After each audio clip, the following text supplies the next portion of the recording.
A big update from the FAA: sport pilots can now fly nearly 80% of all general aviation aircraft. That's going to be Cessnas, Pipers, and a lot of other aircraft that were not available before.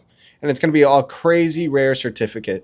About 7,450 sport pilots were certified in 2025, making it one of the least sought after certificates. So, why would you go sport pilot in the first place now?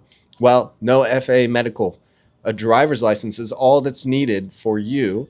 And then, second, less required training, which can cut the total cost of flight training by around 20%, which is huge if you're wanting to get into flying for less money. Without sacrificing high quality instruction, you can reach out to Merlin Flight Training.